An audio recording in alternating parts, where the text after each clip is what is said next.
Good morning, everybody. It's the first time I've done one of these Saturday morning shares from the comfort of home. It's cold out there, isn't it? But beautiful. I was thinking about sharing some content really about what's happening astrologically at the moment, because there's a lot of chats and a lot of hype about how Pluto is moving into Aquarius at the moment and coming away from Capricorn after 16 years, and what this is going to mean for the next 20 years as well as your year.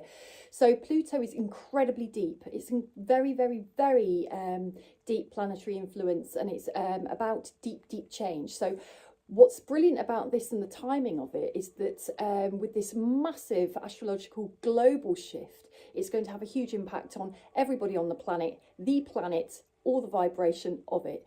And I think we could all agree on different levels, quite likely, that deep change is needed. And in my opinion, and my own humble opinion, change is very overdue, and that heels have been dragged tremendously about what is really looming. And change is already happening on a global level, whether it's people are happy about it or not. Sometimes the rug has to be pulled from underneath the planet for a wake-up, shake-up to happen.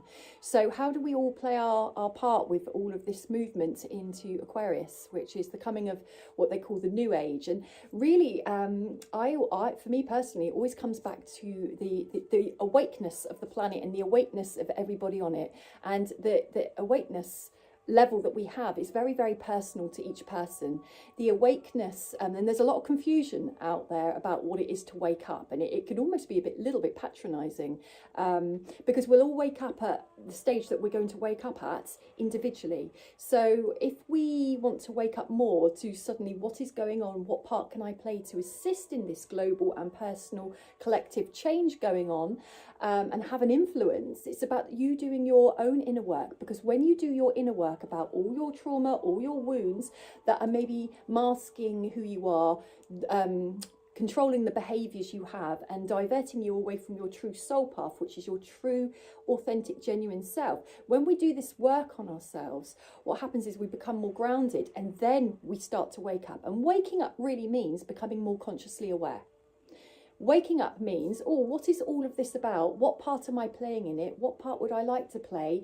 And what is really happening? And that means start asking questions. And granted, it often means knowing what the right questions are to ask. But question everything.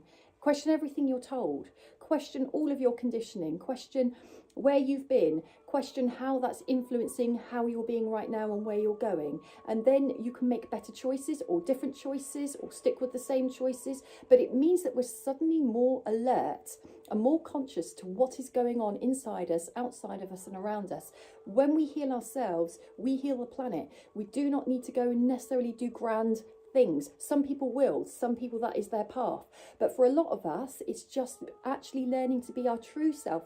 Shedding everything that we're not, we start playing our part on this planet. So very, very simple, yet very complex when it's to do with unmasking, releasing behaviours. You firstly have to be conscious that those behaviours even exist. So the waking up process is ascending up the vibration of emotions by healing yourself, by becoming more aware of who you are, why you exist, how you exist, what drives you, what doesn't drive you, what your blockages are, what your triggers are. Cool, that's a lot, isn't it? And it can sound very daunting, but it can also be phenomenally enjoyable. It can be enlightening. It can be freeing, releasing, surrendering, healing. But sometimes you have to go into the pits of it a little bit more. That way, you are naturally allowing yourself to move into this Aquarius age where Pluto is driving it for deep change. You know, deep change out there cannot happen until deep change happens in here first. You're on your soul path when you start working with, what do I want to be more alert to? How do I become more aware? Start asking questions. Don't just swallow what you're told. Where is it coming from? What drives that person? Who are they? What's their agenda? It doesn't have to be negative, by the way. It doesn't have to be critical or judgmental. It's curious. And really bypass the mind into the soul, into the heart. Does what I'm being told feel right? Does it feel like it's the way to go? Does it feel like the truth? Does it feel like it's practical? Whatever. feel your way, but not from a place of trauma. Traumatized emotions can direct us down the wrong path. From a clear, neutral place, a healed place, we're forever healing. There'll always be more healing, but we can get more grounded in it. Enjoy this astrological change.